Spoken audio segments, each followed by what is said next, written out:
12월 첫째 주로 이제 2025년도도 한 달 남았습니다. 모쪼록 한 달 남은 시간 마무리 잘해서 여러분 인생의 2025년도가 의미 있고 뜻깊은 한 해로 남고 다가오는 새해를 하나님 앞에 기도하는 가운데 잘 준비해서 여러분의 인생에 좋은 일들이 언제나 함께 하시기를 주님의 이름으로 축복합니다. 우리가 올 하반기에 레위기를 통해서 거룩에 대해서 함께 지금 살펴가는 가운데 있습니다. 오늘 본문의 말씀에 하나님은 명령조로 말합니다. 너희는 거룩하라. 그런데 그 이유가 있어요. 2절의 말씀에 이렇게 말하죠. 너희는 거룩하라. 이는 나 여호와 너희 하나님이 거룩함이니라 그랬습니다. 제가 여러 번 말씀을 드리지만 성경에서 이는 이라는 말은 왜냐하면 이라는 말입니다. 너희는 거룩하라. 왜냐하면 너희가 섬기는 여호와 하나님이 거룩하기 때문이다. 여러분, 우리가 사람 사이에도 오래 같이 살게 되면 많은 부분에서 닮습니다. 이제 뇌과학적으로 보면 닮는 이유도 있더라고요. 우리 이 뇌세포에는 거울 뉴런이 있어가지고 어떤 모습을 보면 자기에게서도 그걸 따라 하려는 그런, 우리는 모르지만 이 뇌 안에 그런 신경 반사적인 그런 기관이 있는데 그러다 보면 닮는 거예요. 어떤 경우 여러분 누군가가 만약에 같이 있는데 하품을 하게 되면 공교롭게 거기 있는 사람이 하품을 따라하기도 하고, 그래서 가족이 닮기도 하고 부모 자식이 닮기도 하고 꼭 뭐 유전만이 아니라 습관이 닮기도 하고 그런 닮는 면이 있어요. 하나님과 우리 관계도 마찬가지. 하나님과 우리 관계 속에서 우리가 하나님을 닮아가는 것은 하나님이 우리를 지으실 때 하나님의 형상으로 지었기 때문에 그렇습니다. 우리가 창세기에 보면 하나님이 사람을 지을 때 두 가지 그 장면이 나오는데 하나는 흙으로 빚으셨다는 말씀하고 하나님의 형상으로 지었다. 그런데 문제는 그 하나님의 형상이 죄로 인해서 깨져버렸습니다. 죄로 인해 깨졌지만 아직 그 흔적이 우리 안에 있어요. 그러기에 우리가 하나님을 믿는다면 하나님의 그 형상을 회복해가는 과정, 우리의 어떤 외적인 얼굴 생김새 모양이 아니라 그 사람의 인격, 그 사람의 가치관, 그 사람이 좋아하고 싫어하는 것들이 하나님을 닮아가는, 그래서 하나님이 좋아하는 거는 나도 좋아지게 되고 하나님이 싫어하는 것이라면 나도 싫어지는, 그래서 정말 하나님의 그 향기가 우리 안에서 퍼져나가는 바로 그런 삶. 왜 그래야 되는가? 하나님이 우리를 그렇게 지으셨기 때문에 그렇습니다. 그런데 문제는 우리가 거룩하라 그러면 우리는 거룩을 어떤 그 예식적인 거, 종교적인 거, 외적인 거로만 생각합니다. 그래서 어떤 잘못되면 이제 그 거룩한 척을 한다든지 무슨 거린거리라든지 어떤 복장이라든지 이런 식의 어떤 외적인 거룩을 말하지만 성경은 그렇게 하지 않고 오늘 특별히 이 레위기 19장에 너희는 거룩하라 그랬는데 그러면 우리가 어떻게 사는 것이 거룩한 것인지에 대해서 하나님은 쭉 설명을 하셨어요. 그러니까 여러분이 생각할 때 이렇게 하면 거룩한 거야. 그게 아니고 성경에 이미 쓰여 있다는 거예요. 우리가 그러니까 눈을 떠서 성경 말씀을 읽으며 이게 거룩이구나. 이렇게 사는 것이 거룩한 것이구나. 오늘 말씀을 통해 확인해보고 결국 거룩하게 산다는 것은 우리 믿음이 성숙해 가는 것과 다를 바가 없어요. 우리 믿음이 더 좋아지고 깊어진다는 것. 그건 거룩과 뗄래야 뗄 수 없는 것입니다. 물론 거룩이라는 말 자체는 이것이 구별된다는 거라고 말씀을 드렸어요. 일상적인 어떤 이 평범한 어떤 사람, 공간, 어떤 시간에서 하나님께서 어떤 목적을 위해서 구분할 때 그 시간과 사람과 공간이 거룩하다. 이렇게 말씀을 드려요. 구별된. 그러니까 우리가 거룩한 삶을 살려면 구별된 삶을 살아야 되는데, 그럼 도대체 구별된 삶이 뭐야? 라고 하면 성경 말씀을 읽어야 되는 거죠. 오늘 말씀을 통해 한번 확인해 보기 원하는데, 우리 한번 3절, 4절 먼저 한번 읽어보겠습니다. 시작. 너희 각 사람은 부모를 경외하고 나의 안식일을 지키라. 나는 너희의 하나님 여호와이니라. 너희는 헛된 것들에게 향하지 말며 너희를 위하여 신상들을 부어 만들지 말라. 나는 너희의 하나님 여호와이니라. 우리 11절, 12절도 너희는 도둑질하지 말며 속이지 말며 서로 거짓말하지 말며 너희는 내 이름으로 거짓 맹세함으로 내 하나님의 이름을 욕되하게 하지 말라. 나는 여호와이니라. 아멘. 여러분, 이 말씀을 읽으면 이게 지금 뭐와 비슷한 거를 여러분 느끼실 수 있어요? 십계명이야, 십계명. 부모 공경, 안식일, 거짓말하지 말고 속이지 말고 도둑질하지 말고, 다 이 십계명의 내용을 지금 우리가 본다면 그렇습니다. 여러분, 십계명은 하나님과의 관계된 계명과 사람과의 관계된 이 두 가지 계명을 말하는데, 우리가 거룩한 삶을 산다는 것은 하나님과 좋은 관계, 그리고 사람과 좋은 관계. 거룩하다는 게 별게 아니에요. 하나님과 좋은 관계를 맺고 사람과 좋은 관계를 맺는 거예요. 그러면 어떻게 하는 게 좋은 관계를 맺는가? 율법에 기록이 되어 있어요. 우상을 섬기지 말고 하나님 외에 어떤 다른 신을 섬기거나 하나님의 이름으로 이름을 망령되이 일컫지 않는 것. 그리고 안식일을 지키고 부모를 공경하고 사람을 마땅히 대할 이웃으로 받아주는 것. 여러분, 어떻게 보면 너무 당연한 거고 거룩한 삶이라는 게 별게 없어요. 무슨 걸음걸이를 무슨 이렇게 한다든지, 무슨 예복을 갖다가 무슨 화려하게 막 그냥 가운을 입어서 그런 거룩이 아니고, 하나님이 이미 주신 말씀 그 의미를 잘 새겨서 하나님을 정말 하나님께 높이고, 그리고 사람으로 우리 이웃으로 그렇게 섬기면서, 그 출발이 사람의 모든 섬김에 사람을 대할 때 그 출발이 부모 공경. 부모를 공경하고 사람들을 거짓말하지 말고 도둑질하지 말고 사기치지 말고. 여러분, 어떻게 보면 너무 당연한 말이에요. 거룩한 삶이란 별다른 게 없어요. 하나님 말씀하신 그대로 십계명의 그 말씀을 우리 삶에 잘 적용하면서 그 하나님, 좋으신 아버지 하나님을 닮아가는 것. 그것이 거룩한 삶의 출발이다. 어쩌면 우리가 예를 들어 어떤 문제가 있을 때 너무 그 문제가 나는 어려워서 나 같은 사람은 풀 수가 없어, 이런 어떤 선입견을 가지고 두려워하면 문제가 사실은 별거 아닐 수도 있는데 아예 접근조차 못하는 경우가 있어요. 거룩이라는 말도 거룩이라는 그거는 목회자나 거룩하지 나 같은 사람이 무슨 거룩하겠어? 아닙니다. 여러분, 어떻게 보면 쉬울 수 있어요. 그런데 여러분, 삶에서 어찌 보면 가장 쉬운 게 어려울 수 있어요. 가장 기본적, 특별한 게 아니라, 그래서 하나님을 잘 섬기면서 하나님과 좋은 관계를 맺고 또 사람과 좋은 관계를 맺으며, 사람과의 모든 관계의 출발은 이 부모 공경에서 시작하는 것. 그러니까 부모 공경을 못하면 사람과의 관계는 볼 것도 없는 겁니다. 그것이 우리 거룩한 삶이라는 사실을 기억하는 이 시간 우리 모두가 되시기를 주님의 이름으로 축복합니다. 자, 그 다음에 우리 5절부터 8절까지 같이 읽어봅니다. 시작. 너희는 화목 제물을 여호와께 드릴 때에 기쁘게 받으시도록 드리고, 그 제물은 드리는 날과 이튿날에 먹고 셋째 날까지 남았거든 불사르라. 여기까지만 읽어볼게요.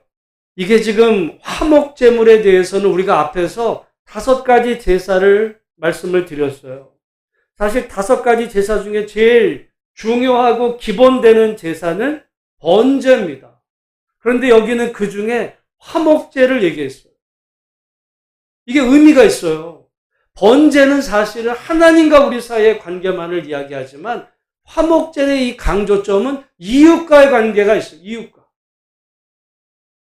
화목제는 그래서 여기 말씀에 따라서 하나님께 드리고는 그 제물을 나눠 먹어야 돼요. 첫째 날과 둘째 날에 다 먹어야 돼요. 그런데 여기 가령 화목제물에 소가 있다든지 하면 그 많은 그 소를 어떻게 누가 모여가지고 한 가정이 다 먹을 수가 없어요. 그러다 보니까 관계된 모든 사람들을 불러서 같이 먹음으로 화목. 여러분, 사실은 가정이든 나라든 어디든 빈부격차가 심해지면 화목해질 수가 없습니다. 여러분, 가정에서도 만약에 자녀들하고 이런 가족이 있는데 누구는 아주 그냥 돈을 주체하지 못한 그런 가족이 있고, 누구는 맨날 빚더미에 쪼들리는 이런 가족이 여러분 명절에 모이면 쌈나요.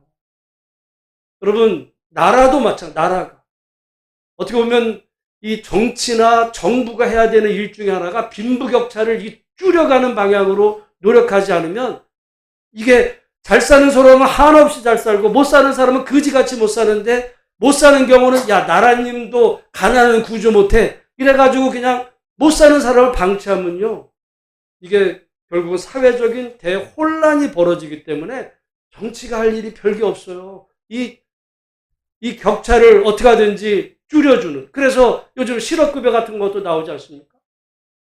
그런데 실업자에게 그 급여를 주려면 그 세금은 누가 냈어야 됐겠어요?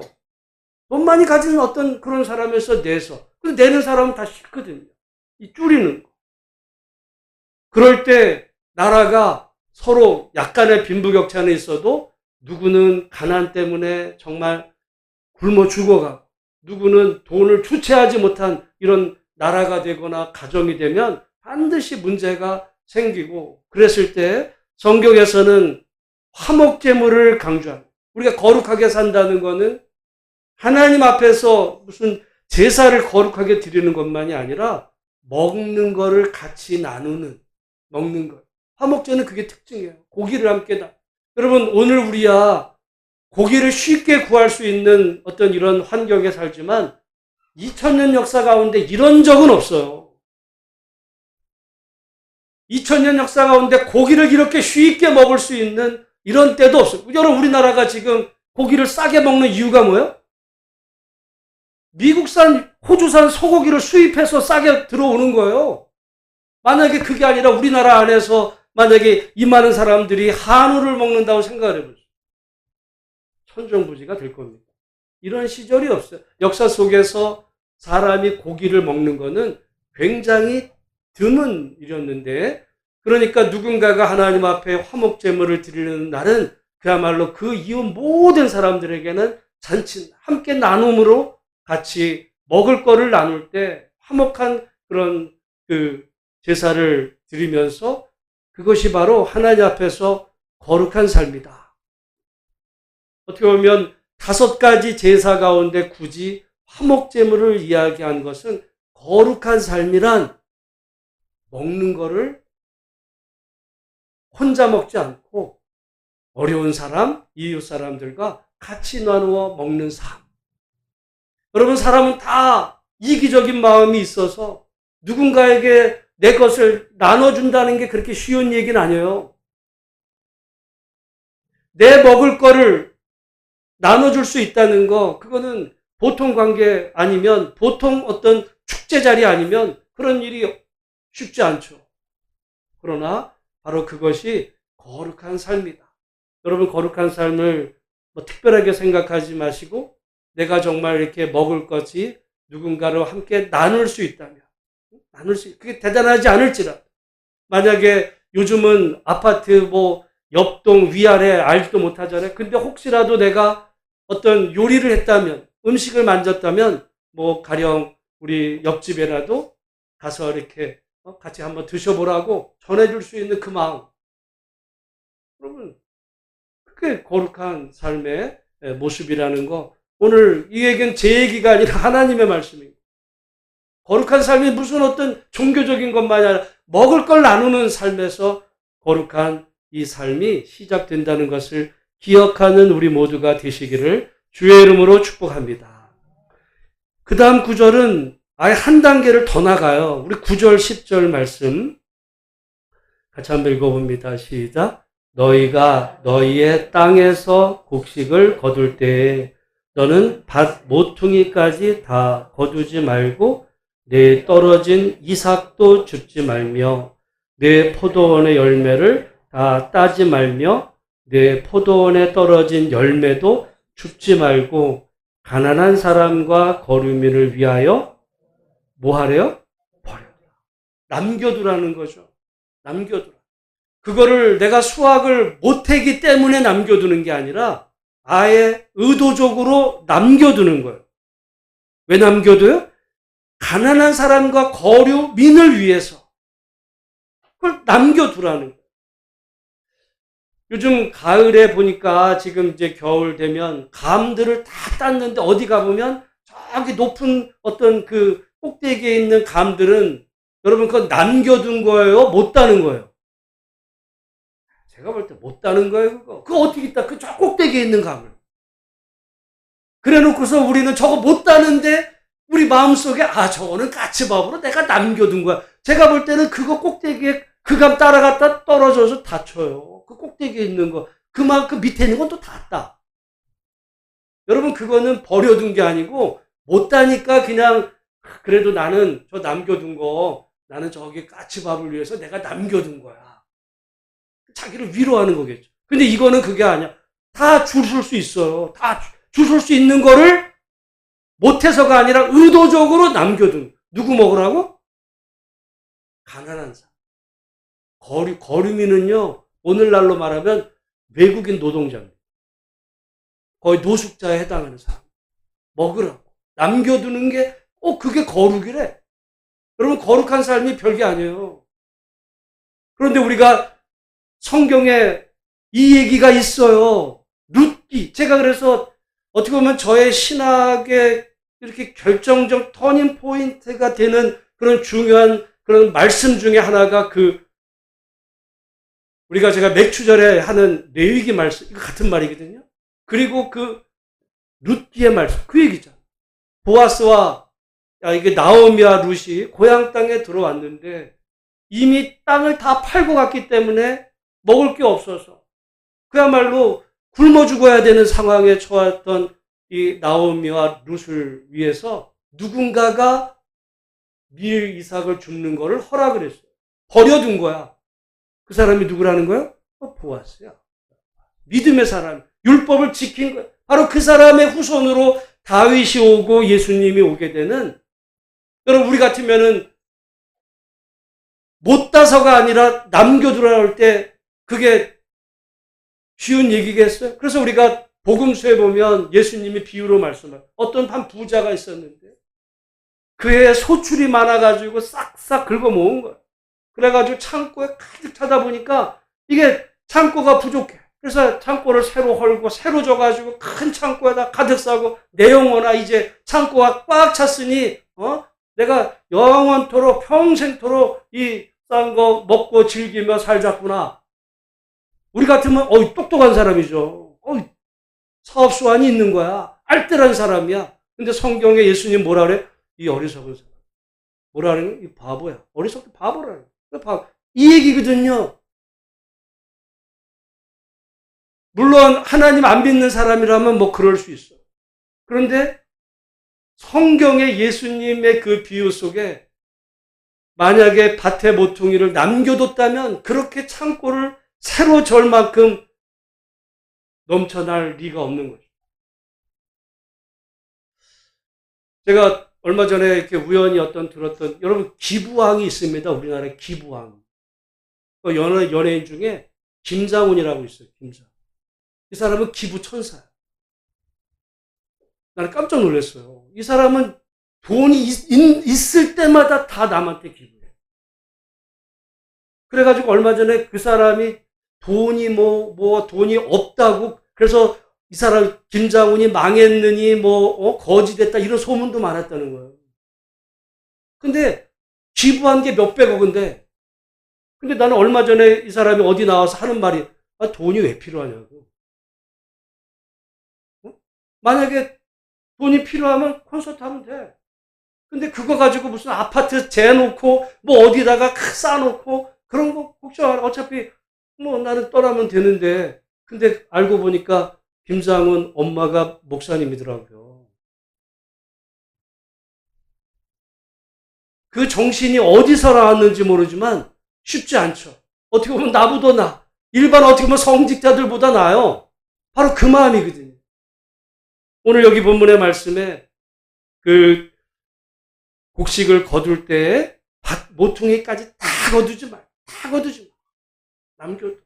여러분, 오늘 우리 농사를 안 지니까 이 말이 우리랑 관계가 없지만 우리가 이 정신, 나 혼자 어떻게든 짝짝같이 내 가족 벌어서 모아서 내 자식에게 뭐라도 물려주는 게 우리의 마치 인생의 사명같이 생각한다면 우리는 거룩하고 담쌓고 사는 거예요. 그렇다고 김장훈처럼 있는 데마다 다 남한테 주면 우리는 사실은 그런 재능이 없으니까. 김장훈은 한 번 콘서트 하면 또 돈이 들어와. 그런 게 있으니까, 실력이 있으니까. 근데 알고 봤더니 김장훈이 저보다도 나이가 많더라고요. 그렇게 돼버렸어. 근데 난 좀 멋있더라. 바로 그거지. 오늘 말씀을 준비하면서 가난한 사람과 거루민을 위해서 우리가 조금 전에 화목제물도 지금 이 말씀은 이웃만이 아니라 가난한 사람. 여러분, 성경에서 가난하다는 거는요, 어느 정도 돼야 가난한 거예요. 우리가 여러분, 누군가 당신 가난하다 그러면 기분 나빠요. 내가 왜 가난해? 근데 도대체 가난이라는 게 뭘까 할 때 성경에서 가난이라는 말은요, 한마디로 말해서 찢어지게 가난한 걸 말해요. 내일 먹을 게 없는 사람. 당장 내일 먹을 게 없을 때 그걸 가난하다 그래요. 그러니까 누군가가 밭에 그 곡식을 남겨두지 않으면 굶어 죽어야 되는 사람이 있었다는 거죠. 성경에 그 누구였다는 거예요? 나오미, 룻. 근데 보아스가 남겨줬기 때문에 결국 그 이후로 그 보아스가 믿음의 조상이 된 거, 거룩한 삶이죠. 근데 그 시절에 다 그랬던 게 아니에요. 다 그랬던 게 아니에요. 어떤 누군가는 그 유업을 이어야 될 책임이 있는 그런 사람은 자기 책임을 안 해요. 성경시대라고 다 하고 오늘 우리랑 상관없는 게 아니라, 여러분, 이것이 그냥 마음 좋은 얘기가 아니라 거룩한 삶하고 연결되어 있다는 사실을 기억하고 조금은 정말 우리 주변을 돌아볼 수 있는 그런 복된 은혜가 있으시기를 주의 이름으로 축복합니다. 그 다음에 우리 13절, 14절 말씀 같이 한번 읽습니다. 시작. 너는 내 이웃을 억압하지 말며 착취하지 말며 품꾼의 삭슬 아침까지 밤새도록 내게 두지 말며 너는 귀먹은 자를 저주하지 말며 맹인 앞에 장애물을 놓지 말고 내 하나님을 경외하라. 나는 여호와이니라. 이웃을 억압하지 말며 착취하지 말고 품꾼의 삭슬 아침까지 두지 말고 줘. 일을 시켰으면 삭슬 줘. 그럼 당연한 거죠. 여러분, 제가 한 10여 년 전에 어떤 그 뉴스가 나서 깜짝 놀랐어요. 아프리카 출신의 이 흑인 노동자들을 어떤 누군가가 이제 고용해서 우리나라에서 뭔가를 이렇게 일을 맡겼는데 그게 언론 보도가 됐어요. 왜냐하면 임금을 떼먹는 거예요. 그리고 그 사람들이라고 외부에서 불러와가지고 사는데 보니까 완전히 그 쥐가 들끓고 그걸 영상으로 찍었어요. 그냥 온 사방에 그냥 곰팡이에 도대체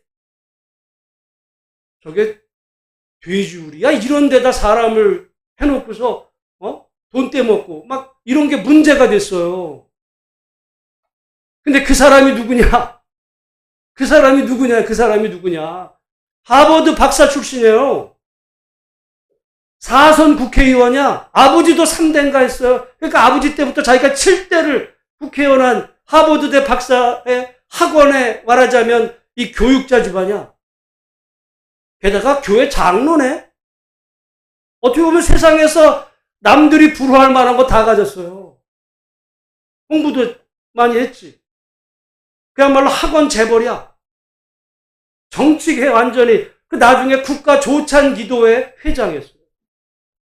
그런데 자기가 부리는 사람들 완전히 막 쥐가 들끓는 거를 영상으로 보여주는데 누구야? 그걸 알고 봤더니 결국은 횡령, 배임, 감옥 갔다가 얼마 전에 나왔어요. 이제 아마 정치한다고 또 그러고. 나 오늘 말씀 준비하면서 이웃을 억압하지 말, 착취하지 말, 품꾼의 싹을 아침까지 밤새도록 두지 말라는 말씀을 읽었다면 교회 장로가 사업하고 그 돈 많은 사람이 그렇게 사람을 할까? 도대체 나는 그 사람이 믿는 하나님은 누군지 모르겠어요. 아마 교회 가면 제가 볼 때 그분의 어떤 이 사회적 스펙으로 보면 어떤 한 교회 주물락거리겠지. 사람들은 우리 장로님 국회의원에 하버드 법대, 하버드 교육 박사래 기도도 아마 그냥 잘하겠죠. 난 도대체 그 사람이 믿는 하나님은 누군지 모르겠어. 오늘 성경 말씀에 내 이웃을 억압하지 말, 착취하지 말, 품꾼의 삭슬 아침까지 밤새도록 일을 시켰으면 품삯을 줘야지 왜 떼먹어. 그러다 결국은 횡령죄로 감옥 갔는데 40년 간 게 아니라 4년 살다가 지금 풀려나가지고 나왔어요. 얼마 전에. 난 궁금해. 그 사람 어떻게 살지.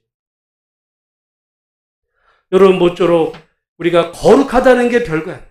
거룩하다는 거 아마 그 사람 교회 가면 거룩한 교회 장로일지 몰라요. 그런데 하나님 보실 때는 정말 부정한 사람, 거룩이 아니다. 오늘 우리가 거룩하다는 거 특별한 게 아니라 당연한 거예요. 지금까지 여러분 이게 조금 더한 거 있었죠. 밭에 모퉁이를 남겨두라는 거 좀 힘들죠. 그러나 오늘 말씀은 당연하고 이웃을 억압하지 말, 착취하지 마. 품꾼의 싹을 일을 시켰으면 일삭을 줘. 돈이 없는 것도 아니고 돈은 넘쳐나요. 근데 안 줘. 여러분 그렇다는 것 기억하시고 우리 거룩하다는 것이 무엇인지를 잘 분별할 수 있기를 바라고 우리 한번 그 다음 말씀 15절 같이 읽겠습니다. 시작. 너희는 재판할 때 불의를 행하지 말며 가난한 자의 편을 들지 말며 세력 있는 자라고 두둔하지 말고 공의로 사람을 재판할지. 재판 얘기가 나와요. 근데 재판을 하는데 불의를 행하지 마. 가난한 자라고 편들지도 말고 세력 있는 자라고 두둔하지도 말고 공의로 사람을 재판하라. 공의라는 게 뭐라 그랬어? 한마디로 공의는 공평이다 그랬어.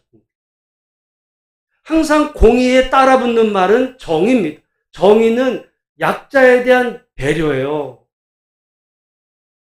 그렇다고 해서 약자를 배려하는 거지 약자 편을 들라는 얘기는 아닙니다. 아무리 약자라도 잘못한 건 잘못한 거야. 그렇지만 약자가 그렇게 했을 때는 왜 그럴 수는 있는가? 배려를 할 수는 있는 거야. 배려. 요즘 우리나라에 문제되는 재판권이 있어요. 1,050원 재판 들어보셨어요? 1,050원? 어떤 노동자가 회사 사무실에 이 냉장고 안에서 초코파이 450원이래. 난 또 초코파이 450원짜리 초코파이 하나랑 커스터드 그게 600원이라네. 그걸 먹은 거야. 근데 사람들도 다 들락달락 하면서 다른 사람들도 먹은 거를 사장이 고소를 했어요. 그래가지고 그게 재판에 걸렸어. 재판이 걸려가지고 1심에서 5만 원 벌금이 나왔어. 5만 원 벌금. 나는 그거 기소한 검사나 그걸 판결 내린 판사나 그 사람들 다 공무원, 나라에서 세금 받고 그 짓 하는 거 아니에요. 비싼 돈 받아가지고. 1,050원을 가지고 재판을 벌려서 유죄를, 이게 유죄니 무죄니 그걸 따지고 앉았어요? 웃긴 인간들 많아요. 얼마 전에는 어떤 그런 일이 있어. 누군가가 커피를, 버스 기사가 이제 회사에서 그래도 된다 해가지고 내려가지고 이 자판기 커피를 먹었던 게 다 800원이었어. 그래서 이 800원을 기소를 해버린 거야. 횡령으로. 그래서 결국 이 사람이 횡령범이 됐어요. 횡령범. 그 7년 다닌 회사에서 잘려가지고 다음부터는 여러분 그 업종에서 저 사람 횡령했어. 전과자가 된 거예요. 누가 그 사람을 써? 인생 완전히 그 개인이나 가정을 망쳐버려서 800원 가지고 그거를 유죄 때린 사람이 우리나라 저 대법관이에요.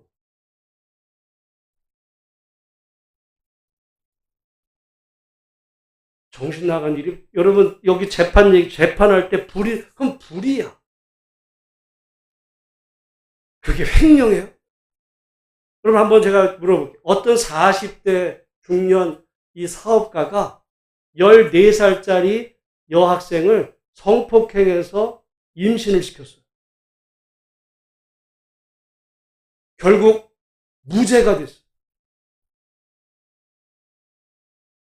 그 무죄 판결을 내린 사람이 지금 대법원장이에요. 조희대. 40대 이 연예기획사 대표이사가 14살짜리 중학생을 연예인 시켜준다. 요즘 연예인들이 완전히 지금 꿈이잖아, 애들이. 14살짜리를 그리고 성폭행시켜 임신을 시킨 거야. 그래가지고 원래 재판에서 1심에서는 12년 됐고 2심에서는 9년이 됐는데 나중에 최종심에서는 무죄. 그 사람이 지금 대법원장이에요. 말이 돼? 왜 그런가 봤더니 그 여중생이 그 사업가한테 사랑한다는 편지를 썼다는 거야.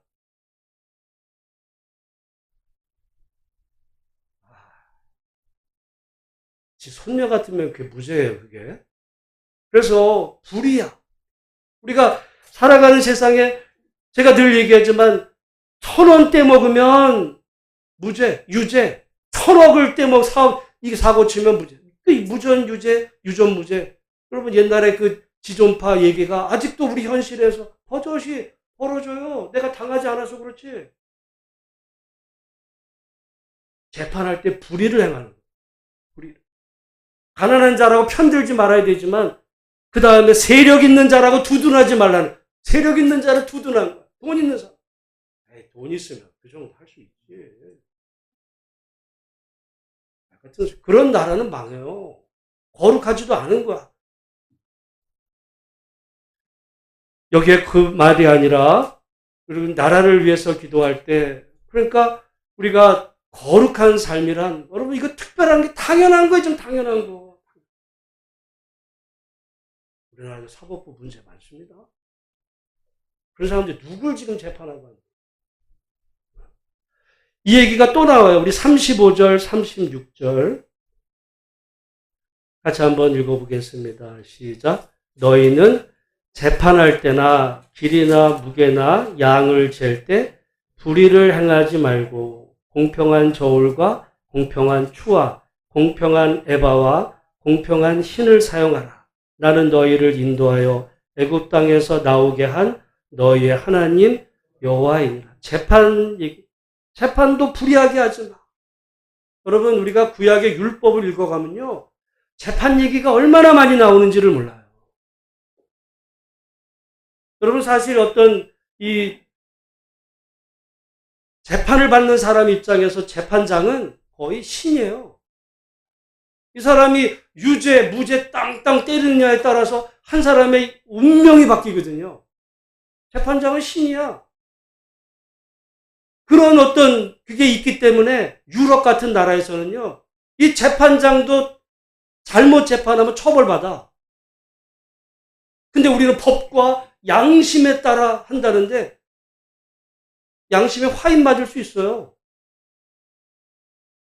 그러니까 재판관도 판사도 처벌받을 수 있어야 두려워서 내가 아니 40대 돈 많은 사장이 14살짜리 여중생을 임신시켰는데 그걸 무죄로 때린다면 여러분 같으면 그게 이해가 되는 일이에요. 근데 판사가 무죄야. 아무도 토 못 들어. 그럼 왜 그러냐면 내가 양심에 따라 내가 사랑한다는데 편지를 썼다는 거야.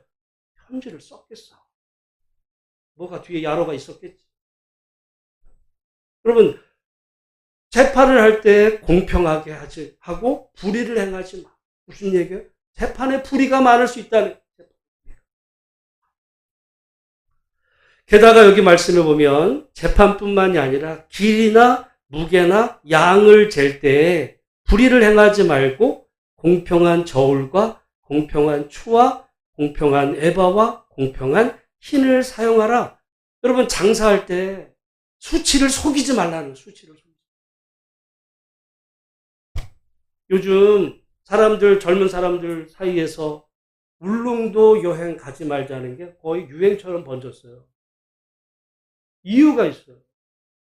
몇 달 전에 울릉도에 어떤 이 여행 유튜버가 가가지고 이제 울릉도를 여행하면서 그 사진을 찍은 거야. 영상을 찍었는데 어떤 식당에를 가서 삼겹살을 시켰더니 내가 봐도 너무했더라. 삼겹살에 한 절반도 안 되는 게 고기고 나머지 한 절반 이상 한 3분의 2까지 조금만 완전 다 비계야. 이거를 삼겹살 집에서 내준 거예요. 따진 거죠. 이게 뭐 그러냐고. 그랬더니 여기는 뭐 그렇다는 먹으라고. 요즘 그 유튜브가 돈 다음에 사람들이 난리가 났어요. 그래가지고는 울릉도 여행을 안 간다. 그래서 여러 가지로 해서 지금 울릉도 이 배편에 문제가 생겨서 얼마 전에 울릉도 군수가 나와서 얘기를 했어요. 국가에서 울릉도로 이 정기 여객선을 보내달라고. 댓글에 난리가 났어요. 니네들이 알아서 살아. 그렇게 여행객 와가지고 하는 사람 덤탱이를 씌워 바가지 씌우고 그렇게 하고서 뭘 그러냐고. 니네들이 알아서 살아. 저는 제가 지난해 울릉도 그 여행을 이제 독도 가느냐고 한번 가봤을 때 저는 뭐 그렇게까지 느끼지는 못해도 거기 울릉도 공항을 짓고 있더라고. 나는 저 공항 배편도 끊어져가지고 관광도 안 가는데 저 공항 져서 뭐하나. 여러분 여기 보면 공평한 추와 공평한 저울과 이게 이렇게 해가지고 내가 안 남으니까 바가지를 씌운 거야. 그때는 내가 조금 저거 해가지고 내가 돈 벌었는데 푼돈 먹고 망하게 생겼어. 근데 사람들이 그럼 망해도 돼 이 얘기거든요. 차라리 울릉도 갈 바인데 일본 간다 그래요. 다 젊은 사람들. 제가 볼 때 할 말 없어요. 울릉도. 성경 말씀에 여러분 이게 요령을 가리킨 게 아니라 거룩을 얘기한 거예요. 거룩을. 거룩한 삶이 별게 아니에요. 거룩한 삶이 뭐 나와서 무슨 목소리 그냥 굵게 거룩 은혜입니다 이런다고 거룩이 아니라 여기 나와 있는 이 모든 내용은 우리의 실생활, 장사할 때, 재판할 때, 돈을 벌었을 때, 우리가 좋은 일이 있을 때 내가 그때 어떻게 하는지. 그게 거룩한 삶. 여러분 거룩한 삶과 결국 돈하고는 직결이 되는 거예요. 돈 얘기야. 여러분 그 얘기도 한번 볼까요? 우리 16절 말씀. 우리 16절까지 읽었는데 16절 읽습니다. 시작. 너는 내 백성 중에 돌아다니며 사람을 비방하지 말며 내 이웃의 피를 흘려 이익을 도모하지 말라. 나는 여호와이니라. 이익을 도모하는데 이웃의 피를 흘려서 이익을 도모하지 마. 이익을 도모할 수 있어. 이익을 도모할 수 있지만 다른 사람들에게 피눈물 나게 하면서 그렇게 하지 마. 근데 아까 말한 어떤 그 아프리카 노동자, 이웃에게 피눈물 날리면서 그 고열을 짜내는 거예요. 여러분, 역사 속에 어떻게 보면 안 믿는 사람만이 아니라 여러분, 미국의 노예제, 피눈물을 짜낸 거야, 피눈물. 그러놓고서는 주일날 성경에 그 하나님 말씀대로 내가 산다고 위로받고. 거룩하고 상관없어. 하나님하고 먼 거야. 우리 하나님이 내가 거룩하니 너희도 거룩. 거룩하신 하나님의 그 지금 그 생각 속에서는 이 얘기가 다 있는 겁니다. 야, 거룩이라고 특별한 거 없어.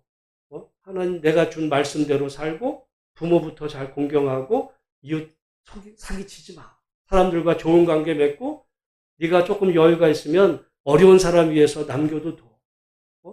그리고 네가 만약에 힘이 있어 누군가를 판단할 때 네 편이라고 네 편이라고 봐주고 돈 많은 사람이라고 두둔하고 그러지 마. 네가 어떤 사업을 할 때 정직하게 해.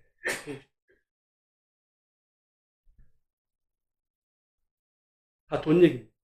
제가 이 돈 얘기 관계에 대해서 마무리하고 제가 우리 기독교가 어떻게 보면 연결된 게 유대교, 이슬람, 기독교죠. 저는 제가 기독교 목사로서 교리적이나 신앙적으로 기독교가 정통이라고 생각을 하는데 돈 얘기로 가면 얘기가 달라져요. 제가 유대인 중에 깜짝 놀란 게요. 유대인에게는 약 지금부터 한 200여 년부터 전부터 유대인들이 법적으로 하는 게 있어요. 어떤 사람이 사업에 실패하면 유대인 재단에서 그 사람에게 무이자로 대출을 해줘요. 사업자금 대출해요. 이 사람 실패한 사람이야. 아니면 초창기 누군가가 사업을 시작하는데 3번까지 대출을 하게 돼 있어. 그러면 4번째는 아니야. 그게 아니라 이 사람들은 지내오면서 평균적으로 누군가에게 사업자금을 대출해서 사업을 하게 하면 3번 만에 다 성공한다는 게 이 사람들은 통계라 3번까지 해준다 이렇게 돼 있어요. 아, 유대인들이 왜 저렇게 다 성공을 하는지. 미국 가면요 가장 대비되는 게 한국 사람하고 유대인입니다. 어떤 이렇게 몰이 있으면 센터가 있으면 한국 사람들은 이민 온 사람들이 돈을 가지고 왔는데 할 게 없어. 그러니까 어디서 잘 되는 거 차지하거든요. 돈 주고. 아니 옆에다 세우고. 이래가지고 나중에 다 같이 망해. 이거 유명한 얘기입니다. 근데 유대인이 오면 어디에다가 별도로 유대인들이 그 사업할 수 있도록 환경을 도와서 열어줘요. 그러니까 유대인들은 오른쪽쪽 다 잘 되는데 한국 사람 자기들끼리 싸우다가 망해. 그러고서 교회 다니는 거예요. 미국의 이민자들은 거의 다 교회 가요. 근데 유대인들은 여러분 누군가 우리나라도 만약에 사업자금을 대출을 무이자로 한번 해준다고 생각해요. 사업자금이야. 무슨 100만 원 빌려주는 게 아니라. 근데 우리는 돈 없는 사람은 돈이 내가 이번에 어제 말씀을 준비하면서 신용대출 한번 이자가 얼마인가 봤더니 어떤 데는 19.9%까지 나와. 여러분 누군가가 신용대출로 19.9% 대출을 받으려고 하는 사람이 돈 있는 사람이겠어요? 돈 있는 사람은 거의 금리가 없어. 근데 돈 없는 사람일수록 고리로 때려요. 이게 미국이 그래요. 미국이. 여러분 이슬람이 굉장히 우리는 거의 저도 별로 이렇게 이슬람 그러면 선입견이 이게 있는데 이슬람은요 대출 이자가 없어. 은행에 여러분 은행 대출을 받을 때 이자가 없어요. 성경이 이자 받지 말라는 얘기를 그 사람들은 지켜. 그러면 누가 은행에다가 돈을 맡겨요? 사람들이 꼭 이자도 없어요. 대신 이 사람들은 뭐냐면 우리가 어떤 사람이 그 이슬람 은행에다 돈을 맡기면 은행이 일종의 어떤 사업차에다 투자를 하는 거야. 투자를 해서 거기서 번 돈으로 은행에다 돈을 맡긴 사람들에게 배당금을 줍니다. 여러분 새마을금고에 돈 넣어보신 적 있어요? 새마을금고에는요 이자도 있지만 배당금이 있어요. 그거야 배당금. 그리고 돈 없는 사람에게는 무이자 대출. 이슬람이 저렇게 존재하는 데는 다 그런 이유가 있어요. 근데 우리 기독교는 예수 믿고 뭐 이러지만은 완전히 돈에 관한 완전히 피도 눈물도 없어요. 가령 제가 미국에 어떤 얼마 전에 책에 무슨 얘기가 나오냐면 미국은 체크카드 일종의 수표로 줘요. 월급을. 체크카드에다가 수표로 써가지고 주면 여러분 수표 받았는데 그거 어떻게 이걸 바꿔요? 바꿔주는 환전소가 있어요. 거기서 수수료를 받죠. 그러니까 내가 100만 원을 받았어. 환전소에서 10%를 떼어요. 그러니까 정작 내가 받은 돈은 90만 원으로 깎여요. 그게 미국이야. 그래서 가난한 사람은 도저히 가난해서 헤어놓을 수 없는 구조가 돼서 기독교 국가면서. 우리가 성경 말씀을 읽고 하나님을 믿는다 그럴 때 우리 개인이 어떻게 해야 되는 것만이 아니라 우리가 살아가야 될 세상에 우리는 어떤 이 가난은 나라도 구제를 못해. 근데 그건 돈이 자기가 여유가 있을 때죠. 자기가 만약에 쪼들려서 없어봐. 어디서 나한테 돈 좀 대줄 사람 없을까? 찾아다녀. 눈에 불을 씻고. 근데 성경은 그런 지금 우리가 믿는 하나님이 아니라 지금 어떻게 보면 이슬람, 유대교. 여러분, 내가 볼 때 지금 돈에 관한 그 사람들이 맞아요. 우리가 바뀌어야 돼요. 우리가 하나님을 오해했어. 자기 혼자 잘 살아. 자식에게 뭔가 물려주는 걸 마치 복을 받았다고 생각하고 누가 주변에서 굶어 죽어가도 외면해버리고. 그건 지 능력이지. 난 하나님. 마치 선한 사마리아 여인처럼 여리고에서 예루살렘 여리고 내려가는 길에 옆에 죽어가는 사람 나는 몰라. 제사장 레위인 지나치는 그런 사람들 같은 신앙이라면 그 사람들이 가서 하나님 앞에서 거룩하신 하나님 예배해도 내가 볼 때 하나님은 너 누군데? 너 누군데? 네가 믿는 하나님이 나 맞아? 여러분 오늘 이 레위기 19장 너희는 거룩하라. 왜냐하면 내가 거룩하기 때문에. 거룩하다는 거 별거 아닙니다. 이 말씀이 불편하게 여기지는 것은 여러분이 지금 있다고 생각하기 때문에요. 없어 봐. 내가 볼 때 없는 사람에겐 이 말씀이 복음이야. 근데 내가 있다고 생각하니까 불편해. 왜? 내 걸 줘야 되네? 그래서 원래 없는 사람들이 정말 성경에 이 말씀이 복음이 돼요. 있는 사람에게 불편해. 이건 율법이야. 그냥 복음을 얘기해. 천국을 얘기해. 그렇지 않아요. 하나님은 그런 분이 아니에요. 그런 분이 아니에요.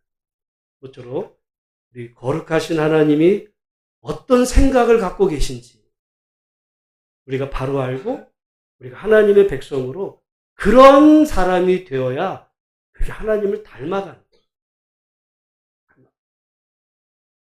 모쪼록 올 2025년 한 달 남았는데 결국 예수님이 이런 예수님으로 구원자로 오신 겁니다. 하나님을 잘 믿는 그리고 믿기만 하는 게 아니라 하나님을 닮아가는 주님의 자녀 백성들 우리 모두가 다 되시기를 주의 이름으로 축복합니다. 하나님 아버지 은혜